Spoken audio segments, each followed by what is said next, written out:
Hi everybody, this is Alchemist2 and I'm back again with another review. I actually went to Gen Con yesterday, and unlike PopCon, I actually spent the whole day there, and I got to see a coworker of mine from a previous job, and I was really blown away by that. I thought, what are you doing here? Hi, how you doing? Blah, blah, blah.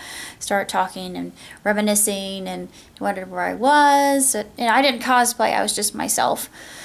But there were just so many booths, so many exhibitors, just tabletop games on top of tabletop games. And there were games that were based on things like Star Trek and Doctor Who and Star Wars. And they even had a Valerian board game, which I was really tempted to get that, as well as there was an Einstein game and there was a Tesla versus Edison game that I was just gung-ho for, but they had a Rick and Morty game too. Every game that they had was expensive, and I played a game called Karma. It was really easy. You just had to be the one without the cards at the very end, and it plays very quickly. And it was a lot of fun. I really enjoyed it, and the lady who demonstrated it was very good at what she did, and you have to be very good at strategy, but it's just a very entertaining game, and that would be a great starter board game, I think. But they had every board game known to man. Of course, they had basic D&D, which is what I grew up with. I adored D&D. I was always the enchantress, and I healed everybody, and I could call in dragons or monsters if people needed them, as I was extremely powerful. But yeah, don't mess with me. But just always be on my good side and you won't get hurt. But I really loved it. I got to put on a blue coat. The blue cloak was absolutely extravagant, and I wanted it, but I didn't get it. Of course, they had mage's staffs, and they had one with a tiger eye, which is my semi-precious. Ooh, I was really drawn to it. And then, of course, they had a painting of a griffin that was the most beautiful painting I'd ever seen. It had a bald eagle's head and kind of a cheetah's hindquarters, and I thought, wow, that looks really amazing.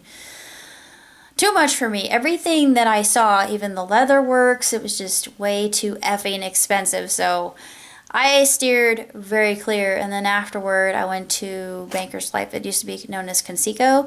This Banker's Life, it was just straight across the street from where the convention center was, so it's within walking distance, and it wasn't that big of a deal for me. Of course, my thigh, for some odd reason, is hurting. I thought, it doesn't hurt, it just, if I squat down, if I kind of crouch, then it feels kind of sore. I'm thinking, well, that's weird. I don't know if I could have gotten that from walking. I'm not in that bad a shape, but it was just a magical day. It was outstanding. I'd do it again in a heartbeat. And They Might Be Giants were just, they were algebraic. They were so great.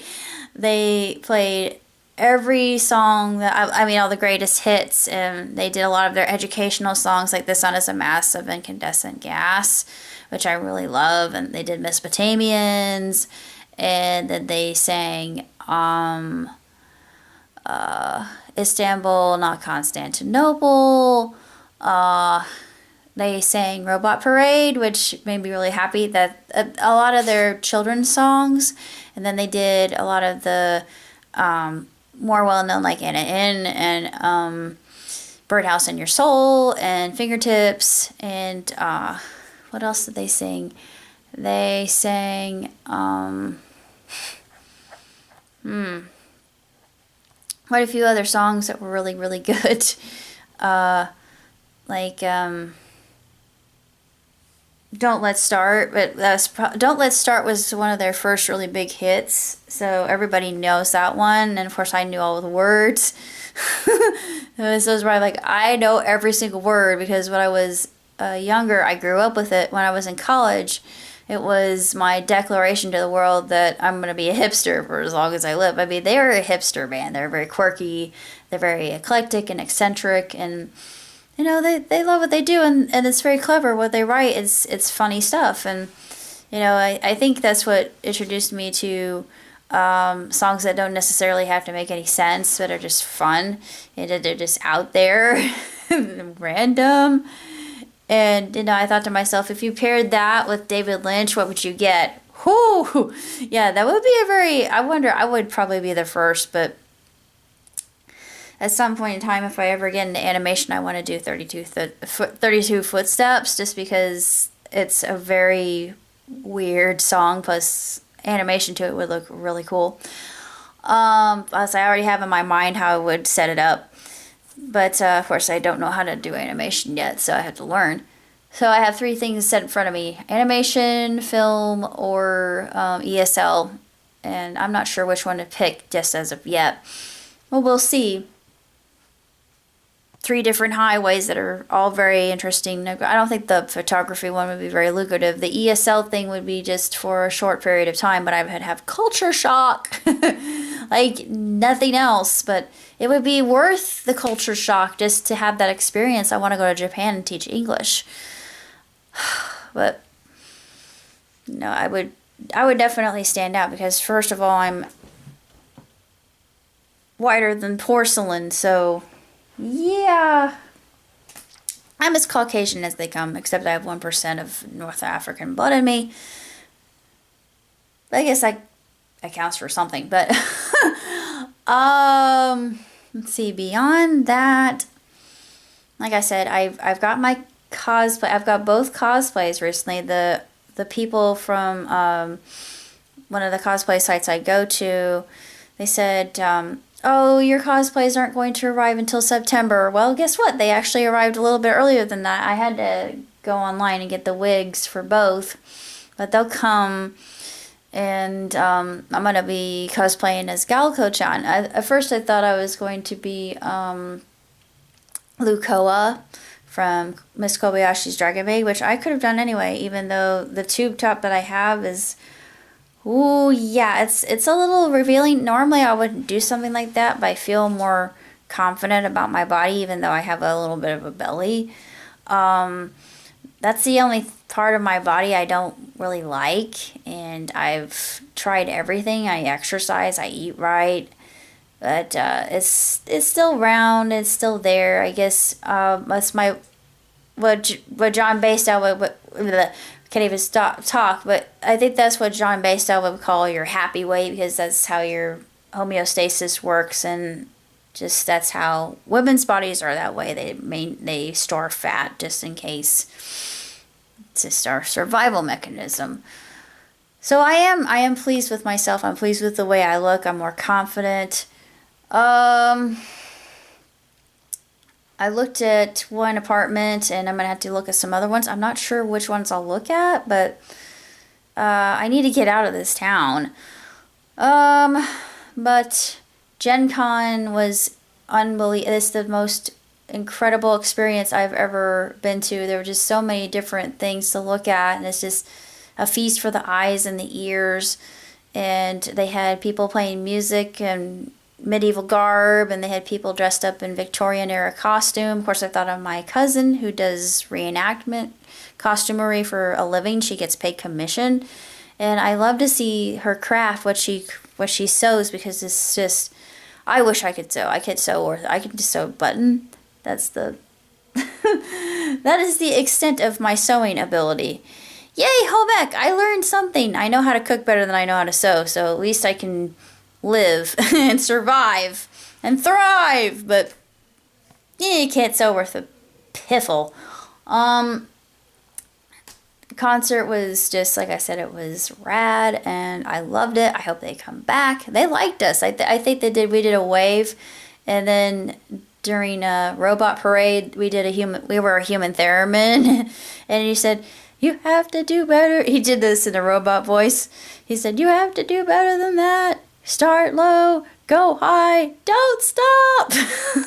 But it was so funny. I mean, I haven't been to a concert in a long time, and I think they had their decibel level at just the right kind of tone, because sometimes when you go to a concert, you have ringing in your ears, and I didn't have that.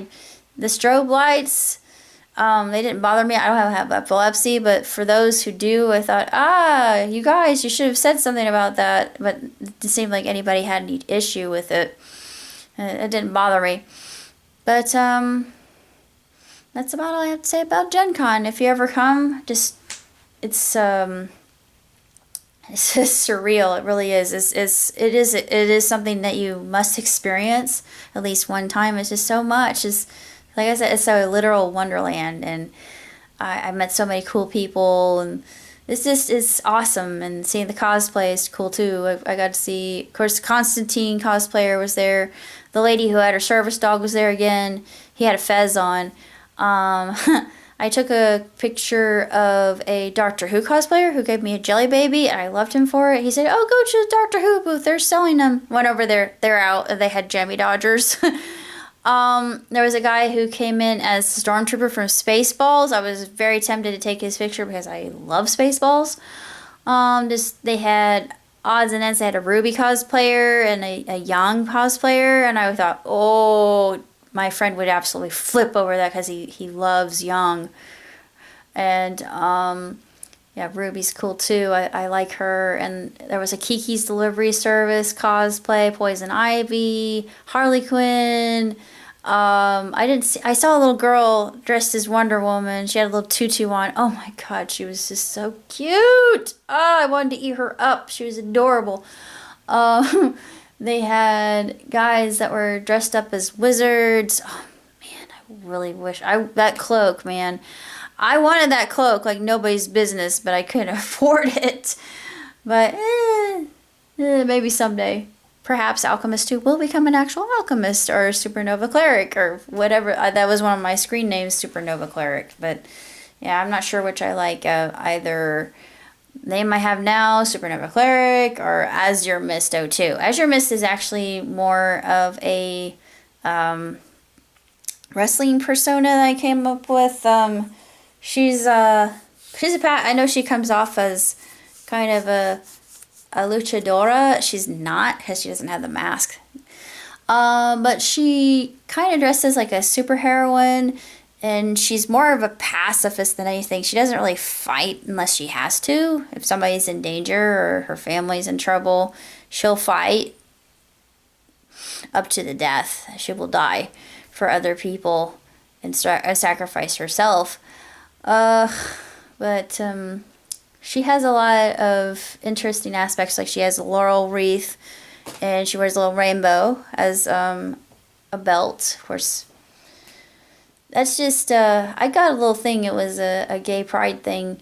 I mean, I myself am not, but I have a lot of friends who are, and I just feel like they need the support from their straight counterparts, and they're people just like us. And I thought, oh, that's so cool. It's so neat. I love it. I'm taking. Let me put this in my bag. But it was really just a celebration of all kinds of interesting things. And they had a Hatsune Miku figure. I actually had more than one Hatsune Miku figure. They had Gudetama and some socks and just all sorts of little kawaii plushes just kind of stacked up against each other. Yeah, I've so many things, and I was so tempted to buy stuff, but you know what? I was strong and I didn't do it. Yeah, but that's about all I gotta say. So until next time, live long and prosper. Ciao, tutti.